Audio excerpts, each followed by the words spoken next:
प्रभु यीशु मसीह के मधुर और मीठे नाम में आज दिनांक 26 जून दिन बुधवार को आप सब श्रोताओं का हम स्वागत करते हैं। आज के दिन के लिए जो वचन है लिया गया है योना नबी की पुस्तक उसका 2 अध्याय 2 पद। वचन कहता है, मैंने संकट में पड़े हुए यहोवा की दुहाई दी और उसने मेरी सुन ली। अधलोक के उदर में से मैं चिल्ला उठा और तूने मेरी सुन ली। प्रिय भविष्यवक्ता योना अपने जीवन के लिए एक महान संघर्ष में पड़ गया और उसे नहीं पता था कि उसे क्या करना चाहिए, क्योंकि उसने परमेश्वर की इच्छा का उल्लंघन किया था और तर्शीश शहर की यात्रा की थी। जिस जहाज पर वह यात्रा कर रहा था वह बुरी तरह से क्षतिग्रस्त हो गया और समुद्र और भी अधिक अशांत हो गया। अंत में योना को समुद्र में फेंकना पड़ा। एक बड़ी मछली ने उसे निगल लिया और योना उस मछली के पेट में 3 दिन और 3 रात रहा। जरा कल्पना करें उस स्थिति को, जीवन या मृत्यु की स्थिति। अब जीने की सारी उम्मीदें योना के लिए खो चुकी थी।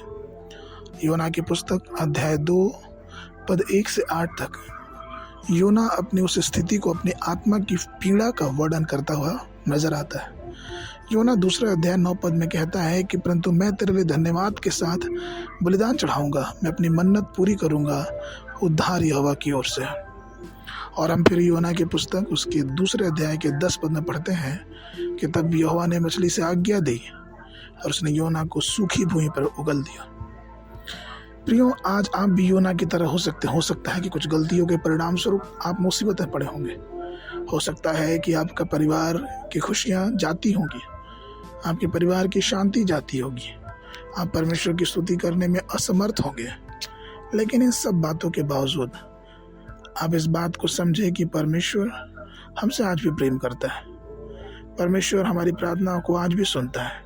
वो हमारी थकावट का कारण जानता है और जब हम उससे प्रार्थना करते, उससे दुआ करते हैं, तो वो हमारी प्रार्थनाओं को सुन के उसका उत्तर देता है और हर प्रकार की आशीष हमारे जीवनों में जोड़ता है।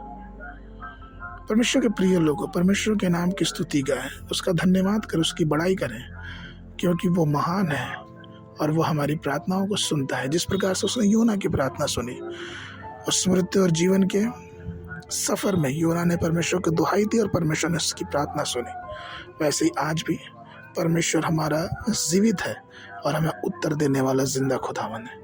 इसलिए उसका धन्यवाद करें, उसको पुकारें और वह हमारी प्रार्थना सुन के हमें उत्तर देगा।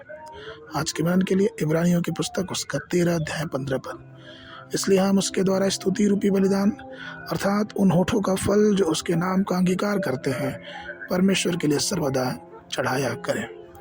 बाइबल अध्ययन के लिए सुबह के समय अय्यूब की पुस्तक 5, 6, 7 अध्याय, संध्या के समय प्रेरितों के काम उसका 8 अध्याय 1 पद से लेके 25 पद तक।